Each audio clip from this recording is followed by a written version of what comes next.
பலவீனமான செயலாக்கம் மற்றும் திறனற்ற தகவல் தொடர்பு ஆகியவை மிகவும் நல்ல நோக்கங்களை கொண்ட அரசாங்க கொள்கைகளை கூட பொதுமக்கள் நிராகரிக்க காரணமாக அமையலாம் என்று பரிகாத்தான் நேஷனல் தலைவர் அமாட் சம்சூரி முக்தார் தெரிவித்துள்ளார். மத்திய கிழக்கு நெருக்கடி குறித்த வட்டமேசை அமர்வில் பேசிய திரங்கானு மந்திரி பிரசாரமான அவர், ஒரு கொள்கையின் செயல்திறனை அது முடிவுகளை தருகிறதா இல்லையா என்பதை மட்டும் கொண்டு மதிப்பிட முடியாது என்று தெரிவித்தார். ஒரு நல்ல கொள்கை பொதுமக்களுக்கு அதை எடுத்துரைப்பது மற்றும் விளக்குவது உட்பட திறம்பட செயல்படுத்தப்படாவிட்டால் தோல்வி அடையக்கூடும் என்று அவர் தனது தொடக்க உரையில் தெரிவித்தார். அப்போதைய இங்கிலாந்து பிரதமர் மார்கரெட் தாட்சர் அறிமுகப்படுத்திய தலைவரியை சம்சூரி மேற்கோள் காட்டினார். அது இறுதியில் 1990இல் அவரது வீழ்ச்சிக்கு வழிவகுத்தது என்று சுட்டிக்காட்டினார். தாட்சர் பதவி விலகிய பிறகு தலைவரிக்கு பதிலாக உள்ளாட்சி மன்றம் வரி கொண்டு வரப்பட்டது. வரியின் அளவு பெரிய அளவில் வேறுபடவில்லை என்றாலும் உள்ளாட்சி மன்ற வரியே தலைவரியை விட நியாயமானதாக கருதப்பட்டது என்று அவர் கூறினார். இறுதியில் முக்கிய பிரச்சனை வரியின் அளவு மட்டுமல்ல, அந்த செய்தி மக்களுக்கு எவ்வாறு எடுத்துரைக்கப்பட்டது என்பதும் தான் என்று அவர் தெரிவித்தார்.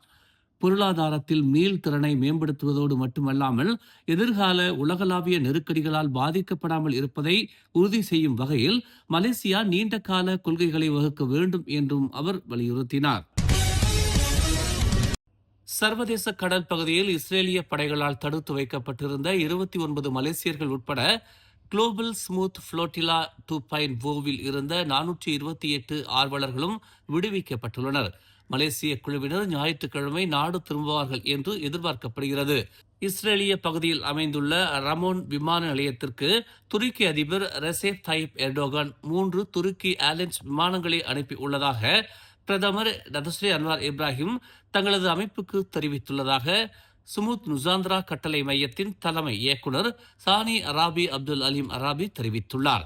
அனைத்து 428 ஆர்வலர்களும் பேருந்துகள் மூலம் ரமோன் விமான நிலையத்திற்கு அழைத்துச் செல்லப்படுவதாகவும் துருக்கி அரசாங்கத்தால் ஏற்பாடு செய்யப்பட்ட 3 சிறப்பு விமானங்களில் இஸ்தான்புல்லுக்கு பயணம் செய்வார்கள் என்று எதிர்பார்க்கப்படுவதாகவும் அவர் கூறினார். கைது செய்யப்பட்டிருந்த போது சில கைதிகள் தாக்கப்பட்டதாகவும் காயப்படுத்தப்பட்டதாகவும் வந்த செய்திகளை தொடர்ந்து மலேசிய தூதுக்குழுவினர் துருக்கி மருத்துவமனை ஒன்றில் மருத்துவ பரிசோதனைக்கு உட்படுத்தப்படுவார்கள் என்று எதிர்பார்க்கப்படுவதாக சானி அராபி தெரிவித்தார். நாளை சனிக்கிழமை ஜொகூர் டாருல் தாசிம் மற்றும் கூச்சிங் சிட்டி எஃப்சி அணிகளுக்கு இடையே நடைபெறும் மலேசிய கிண்ண இறுதிப் போட்டியை காண வரும் பார்வையாளர்களுக்கு வசதியாக புக்கிட் ஜாலில் இலகு ரக ரயில் நிலையத்தின் இயக்க நேரம் ஞாயிற்றுக்கிழமை நள்ளிரவு 12:30 மணி வரை நீட்டிக்கப்படும் என்று தெரிவிக்கப்பட்டுள்ளது. புக்கிட் ஜாலில் தேசிய மைதானத்தில் போட்டி முடிந்த பிறகு பயணிகள் போக்குவரத்தை எளிதாக்குவதற்காக அம்பாங் ஸ்ரீ பெட்டாலிங் மற்றும் புத்ராஜயா ஆகிய இரு வழித்தடங்களின் இயக்க நேரமும் நீட்டிக்கப்படும் என்று ரேபிட் ரயில் நிறுவனம் தெரிவித்துள்ளது. அம்பாங் ஸ்ரீ பெட்டாலிங் வழித்தடத்திலிருந்து புத்ராஜயா வழித்தடத்திற்கு மாறும் பயணிகளுக்காக சுகைபிசி நிலையம் மட்டுமே திறந்திருக்கும் என்றும் குறிப்பிடப்பட்டுள்ளது. மற்ற நிலையங்கள் வழக்கம் போல் மூடப்பட்டிருக்கும் என்றும், ஆனால் பயணிகள் தங்கள் பயணத்தை தொடர அந்தந்த வழித்தடங்களில் உள்ள எந்த நிலையத்திலும் இறங்கலாம் என்றும் அந்நிறுவனம் கூறியதாக பெர்னாமா செய்தி வெளியிட்டுள்ளது. நேற்று இரவு கெடாவின் சுங்கைப்பட்டாணியில் உள்ள டத்தாரான் ஜாம்பெசார் கண்காட்சி தளத்தில் பலூன்களை நிரப்ப பயன்படுத்தப்பட்ட ஹீலியம் எரிவாயு தொட்டி வெடித்ததில் ஒருவர் உயிரிழந்தார். மேலும் 3 காயமடைந்தனர். இரவு 7:50 மணிக்கு நடந்த இந்த சம்பவத்தில் கடுமையான வயிற்றுக் காயங்கள் மற்றும் கை முறிவு ஏற்பட்ட நிலையில் குளிர்பான விற்பனையாளரான 42 வயது அஸ்மி அமாட் சம்பவ இடத்திலேயே உயிரிழந்ததாக தெரிவிக்கப்பட்டுள்ளது. மாலை 7:52 மணிக்கு தங்களுக்கு தகவல் கிடைத்ததாக மாநில தீயணைப்பு மற்றும் மீட்புத்துறை தெரிவித்தது. அவரிடமிருந்து சுமார் 200 மீட்டர் தொலைவில் உள்ள கழிப்பறைக்கு அருகில் இருந்த தொட்டியில் இருந்து சிதறிய குண்டு துண்டுகள் அஸ்மி மீது பட்டிருக்கலாம் என நம்பப்படுகிறது. ஜொகூர் பொந்தியான் பெக்கான் நனாஸில் உள்ள ஒரு உணவு மற்றும் குளிர்பான கடைக்கு முன்னால் நேற்று அதிகாலை இரத்த வெள்ளத்தில் கிடந்த ஆணின் சடலம் கண்டெடுக்கப்பட்டது.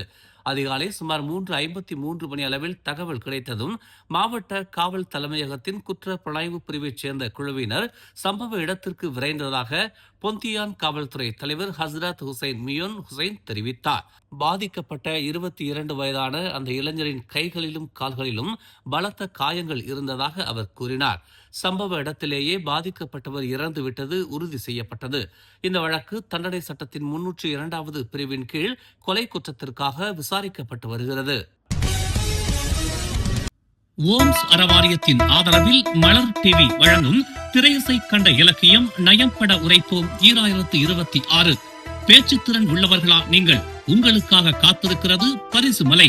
எண்ணற்ற திரைப்பாடல்களில் பண்டைய இலக்கிய கருத்துகள் கையாளப்பட்டுள்ளன. கண்ணதாசன், வாலி, பட்டுக்கோட்டை, வைரமுத்து முதல் பலரும் பண்டைய இலக்கிய செயல்களை தங்கள் பாடல்களில் கையாண்டுள்ளனர். அப்படிப்பட்ட பாடல்களை அடையாளம் கண்டு 5 நிமிடங்களில் விளக்கி நயம்பட உரைத்து காணொலியாக்கி அனுப்புங்கள். 2 பிரிவுகளாக இப்போட்டி நடைபெறுகிறது. பிரிவு 1 18 முதல் 25 வயதினரும், பிரிவு 2 26 வயது முதல் அதற்கும் மேலானவர்கள் கலந்து கொள்ளலாம். பெறப்படும் காணொலிகளில் இருந்து 10 பேர் இறுதி சுற்றுக்கு தகுதி பெறுவர். முதல் பரிசு 5000 ரிங்கிட் தங்க பதக்கம் கோப்பையுடன் சான்றிதழ். இரண்டாம் பரிசு 3000 ரிங்கிட் தங்க பதக்கம் கோப்பையுடன் சான்றிதழ். மூன்றாம் பரிசு 2000 ரிங்கிட் தங்க பதக்கம் கோப்பையுடன் சான்றிதழ் மற்றும் 7 ஆறுதல் பரிசுகள் 500 ரிங்கிட் கோப்பையுடன் சான்றிதழ். மேலும் அதிரடி பரிசுகளும் காத்திருக்கின்றன.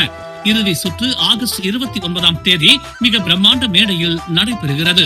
போட்டிக்கான மேல் விவரங்களையும் விதிமுறைகளையும் malartv.org எனும் அகப்பக்கத்தில் பெற்றுக் கொள்ளலாம்.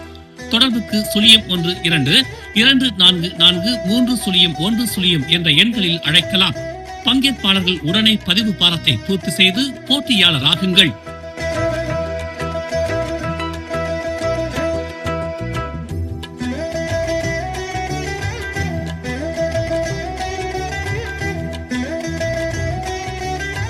மேலும் செய்திகளை தெரிந்து கொள்ள தமிழ் மலர் இணையதளம், தமிழ் மலர் செயலி மற்றும் மலர் டிவி யூடியூப் சேனலை வலம் வாருங்கள்.